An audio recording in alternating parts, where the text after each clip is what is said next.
আমি যদি জাতীয় সংসদে যেতে পারি, আমি ইনশাল্লাহ অবশ্যই একজন নারী হয়ে নারীদের হয়ে কথা বলতে চাই।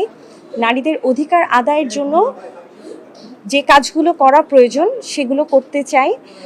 এবং যারা আমাদের সাথে প্রার্থী ছিলেন এবং সংরক্ষিত নারী আসনের জন্য চেষ্টা করেছেন, তাদের সকলের মুখের ভাষা হয়ে আমি কথা বলবো এবং একজন ডাক্তার হয়ে আমি ডাক্তারদের অধিকার নিয়ে কথা বলবো এবং হেলথ কেয়ার সিস্টেমকে ডেভেলপ করার জন্য আমি আমার এলাকায় বিশেষ গুরুত্ব দিব এবং সমগ্র বাংলাদেশে হেলথ কেয়ার সিস্টেম যেন ডেভেলপ হয় সেই ব্যাপারেও আমি অবশ্যই সরকারকে সহযোগিতা করতে চাই।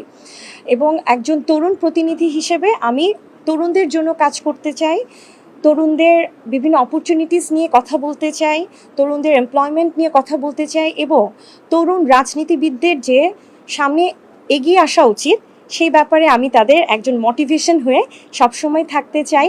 এখানে অনেক বাধা থাকবে, অনেক বিপত্তি থাকবে, কিন্তু চেষ্টা করলে অবশ্যই সামনে এগিয়ে আসা সম্ভব।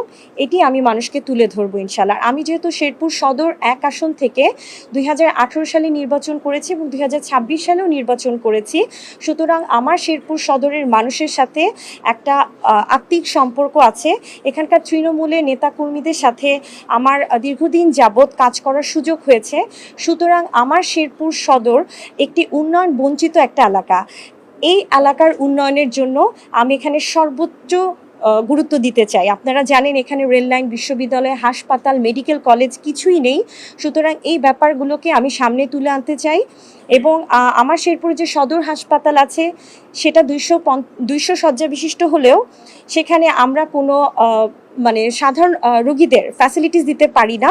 হ্যাঁ, তো আমরা চাই যে আমার শেরপুর সদরটা একটা সোনার শহর হোক এবং এই এলাকার সর্বোচ্চ উন্নয়নে আমি কাজ করব।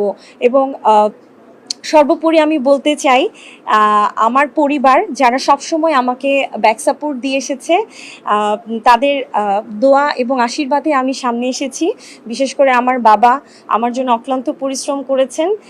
আমি চাই এবং আমার শেরপুরের অসংখ্য নেতাকর্মী আমার সাথে আজকে এসেছেন, তাদের অক্লান্ত পরিশ্রম, তাদের ইফোর্টের কারণেই আজকে আমি এখানে এবং আমি তাদের সকলের মুখে যেন হাসি ফোটাতে পারি, এটার জন্য আমি সব সময় কাজ করে যাব ইনশাল্লাহ।